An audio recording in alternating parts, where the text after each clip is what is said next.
Hi everyone, this is Peter. Today I want to introduce you is the Canon C500, and I'm attached with the Canon Scene Zoom lens 14.5 to 60. So first, thanks again for Canon Hong Kong to loan us this system for us to do the review. So okay, let's talk about the C500.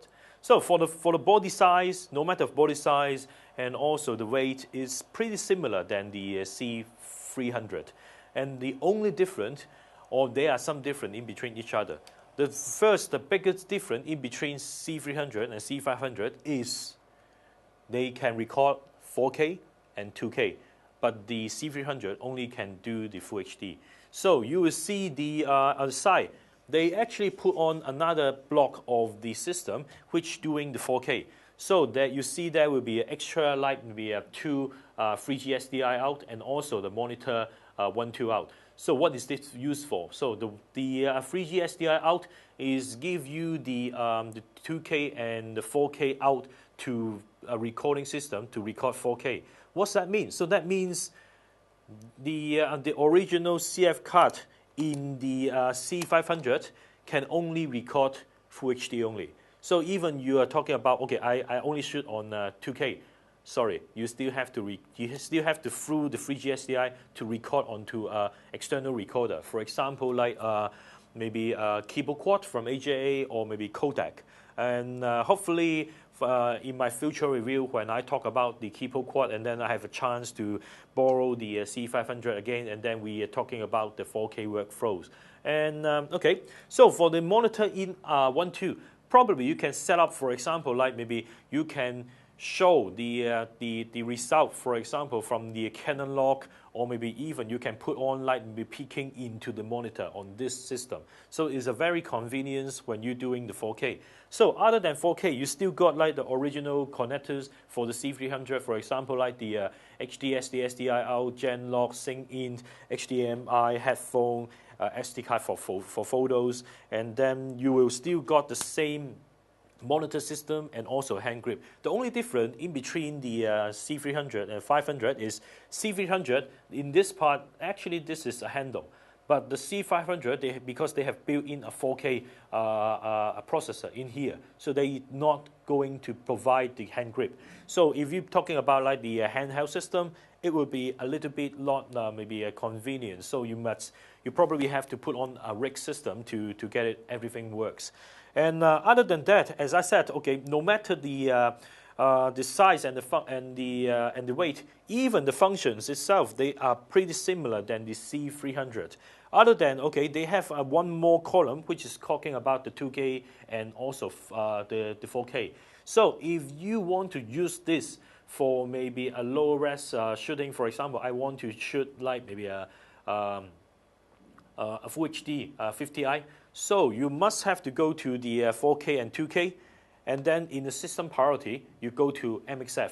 Then the 2K and 4K function will be turned off. Then you can go to the MXF and then to change the speed from like 25p to 50i. Otherwise, yeah, when you're doing the 4K, you can still record onto the CF card, but it will only record onto an MXF file. So which means is a 1920 to 1080 resolutions. So you will ask, okay, so what is it for? Because everyone knows that the 4K RAW is a very complicated way to just doing the edit. So when you want to do the rough edit, maybe in a short period of time, for example, you are doing a TVC, and then you want to have a rough cut, just like maybe finish the shoot, and then yeah, you can use the MXF to do the rough cut, showing the clients, okay, how how it's connect together, and then you can just like maybe edit the 4K footage and then color preparation later. So it's pretty actually useful when you're using the shooting a 4K, but you at the same time you record MXF files. So other than that, I think the other improvement for the system is the mounting for the C500. Because this system is the EF versions. You know that for the C300, you just only the same setting as the FD5V Mark II. You put it in, click, and then just like turn it, and then it will lock. But you will find out because when you put on a long lens, when you're doing maybe some follow focus in the front, you will find out the shot is actually moving. It's not because of the rod system. It's just because it's actually the body and the mount and also the lens, it have a small gaps. So when you turn and then the gap, it just move and then your shot will also move too. So to avoid this kind of situations, Canon have redesigned the mounting system for the C500, which they have put on a mount in here, which is the same as the PL mount when you put it on and then you lock. So the whole system now uses a very steady lock with the camera without any gap inside. So when you change the lens, it's probably very easy. So for example, like for this long lens, maybe a little bit hard, but I can show you how to set it up. Okay, for example, like I want to change this lens to maybe a normal EF lens. So you see a lock here.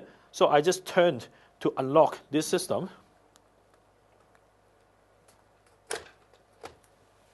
Then you can take out this lens because this lens is pretty heavy. So I just better put it down carefully. Okay, so then I put on to like the normal EF lens. So red dots to red dots, locked it, and then normally you would turn, but now you just turn the outer ring here, and then to lock the whole system. So now you see the whole lens is really locking very tight with the camera body, which don't have those gaps. So for the long lens, and then it's actually a very good improvement.